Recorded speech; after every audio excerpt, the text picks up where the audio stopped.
Bismillahirrohmanirrohim. Assalamualaikum warahmatullahi wabarakatuh. Hai teman-teman semua, welcome to our channel. Baiklah, pada kesempatan kali ini saya atas nama Nur Zafika selaku ketua kelompok 1. Adapun anggota saya yaitu yang pertama Atriani, yang kedua Risma Sabrina, yang ketiga Tasya, yang keempat Naila Cahya Putri Paturusi, dan yang kelima adalah Nur Fadilah. Baiklah, pada kesempatan kali ini kami akan membahas mengenai kedatangan Jepang ke Indonesia. Baiklah, langsung saja kita masuk ke materinya. Serangan terhadap Indonesia bertujuan untuk mendapatkan cadangan logistik dan bahan industri Jepang seperti minyak bumi, timah, dan aluminium. Sebab persediaan minyak di Indonesia diperkirakan dapat mencukupi kebutuhan Jepang selama Perang Pasifik. Masuknya Jepang ke Indonesia. Proses kedatangan Jepang ke Indonesia. Soekarno pada masa Romusha pemerintahan Jepang. Dulu Jepang udah beberapa kali berperang sebelum menempatkan kaki di Indonesia. Tujuannya adalah ekspansi politik dan militer Jepang di wilayah Asia Pasifik. Makanya mereka keliling-keliling nyari wilayah yang sekiranya bisa mereka take over. Kebetulan pada tahun 1941 daerah Indochina, tepatnya di Vietnam, sedang dalam kondisi vacuum of power atau kekosongan kekuasaan. Awalnya daerah tersebut diduduki Perancis, tapi karena mereka lagi ada masalah sama Nazi, akhirnya mereka harus mengungsi ke Inggris. Melihat situasi ini, akhirnya Jepang memutuskan untuk mengambil alih Indochina. Tapi ternyata ada yang gak suka dengan upaya Jepang memperluas wilayahnya di daerah tersebut, yaitu pihak Amerika Serikat. Dari sinilah terjadi keributan antara Amerika Serikat dengan Jepang, hingga Amerika Serikat melarang akses mengembargo minyak kepada Jepang. Wah, ini gak oke banget dong buat Jepang yang waktu itu orientasinya mau ekspansi imperialisme. Mereka bakal ada perang-perang lain yang harus dihadapi, dan mereka juga mengembangkan industri. Gimana mau jalan rencananya kalau akses bahan bakar minyaknya aja ditutup oleh Amerika Serikat. Keributan antara Jepang dan Amerika Serikat ini berujung ke penyerangan Pearl Harbor oleh Jepang. Nah, disinilah pertanyaan, mengapa Jepang datang ke Indonesia? Terjawab, karena hubungannya udah gak baik dengan Amerika Serikat. Jepang memutar otak mencari-cari wilayah yang sekiranya bisa menyuplai bahan bakar minyak yang mereka butuhkan. Salah satunya adalah Indonesia yang saat itu sedang dikuasai oleh sekutu. Akhirnya Jepang datang ke Indonesia pada tanggal 11 Januari 1942, tepatnya di Tarakan. Dari sana, satu persatu wilayah di Indonesia pun dikuasai oleh Jepang. Sambutan rakyat Indonesia terhadap Jepang. Seperti yang sudah disebutkan sebelumnya, Indonesia waktu itu masih dijajah oleh sekutu.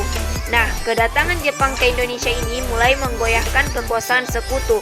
Jepang terus mengambil wilayah-wilayah kekuasaan sekutu di Indonesia hingga mereka tersudut. Akhirnya, pada Maret 1942, Jepang mengadakan perundingan dengan sekutu dengan memberikan ultimatum bagi sekutu untuk menyerah tanpa syarat terhadap Jepang. Setelah itu, wilayah Hindia Belanda yang dulunya merupakan wilayah jajahan sekutu menjadi berada di bawah kekuasaan Jepang. Perjanjian ini disebut Perjanjian Kalijati. Pada awal mulanya, kedatangan Jepang disambut baik oleh rakyat Indonesia. Rakyat Indonesia mikir, wah ini Jepang udah berhasil mengusir sekutu. Orang-orang yang selama ini udah bikin hidup rakyat Indonesia sengsara karena dijajah.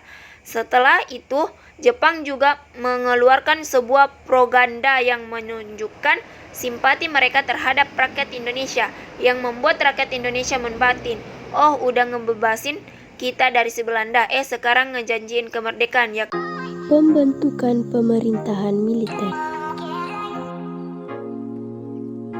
Perdana Menteri Jepang Kuniaki Koiso menjanjikan kemerdekaan bagi Indonesia.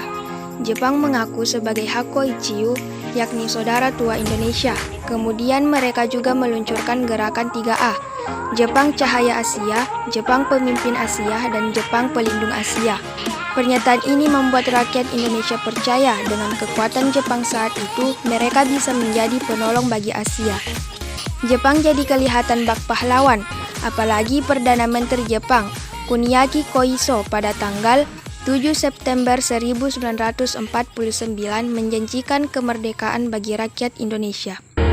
Jepang juga terlihat seperti memberikan simpati terhadap seluruh pergerakan yang dilakukan oleh Indonesia untuk mencapai kemerdekaan, sampai membiarkan pemakaian bahasa Indonesia dan bendera merah putih.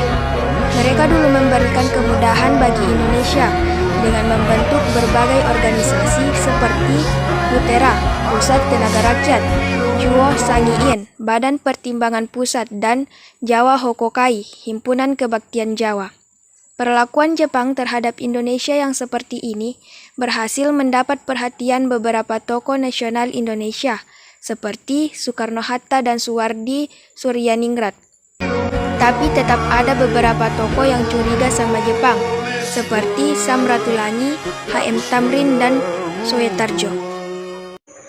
Timbulnya kebencian rakyat Indonesia terhadap Jepang di balik pertolongan yang diberikan oleh Jepang kepada rakyat Indonesia. Ada alasan yang terselubung. Dari awal kita udah tahu, mereka ke Indonesia itu pertama-tama karena butuh stok minyak bumi.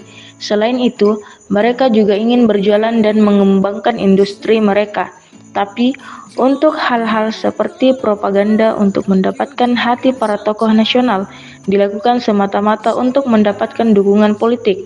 Perlu diingat, waktu itu Jepang juga sedang dalam misi memperluas wilayah kekuasaan, mematangkan persiapan untuk peperangan yang akan datang. Mengapa kedatangan Jepang pada akhirnya menimbulkan kebencian rakyat Indonesia?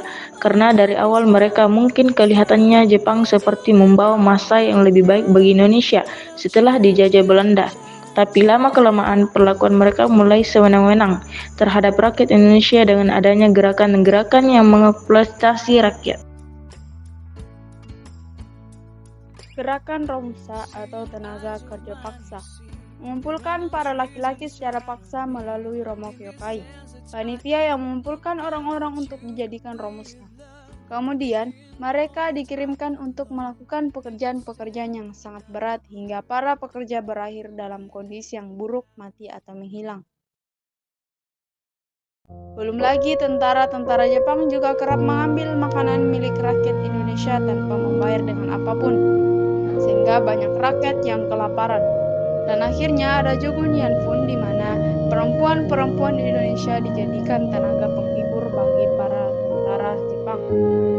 Jogon Yanfun ini juga mengalami kekerasan seksual oleh tentara-tentara Jepang. Karena sudah jadi begini, tentu saja rakyat Indonesia jadi gerang dan memulai perlawanan terhadap Jepang yang bisa kita pelajari lebih lanjut. Cukup sekian materi kami, oke. Thanks for watching. Jangan lupa like. Satu like dari kalian sangat berharga bagi kami. Sebelum kami akhiri, silahkan simak video berikut.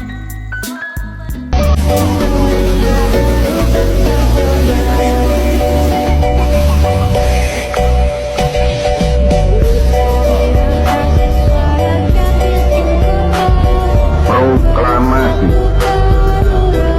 kami bangsa Indonesia dengan ini menyatakan kemerdekaan.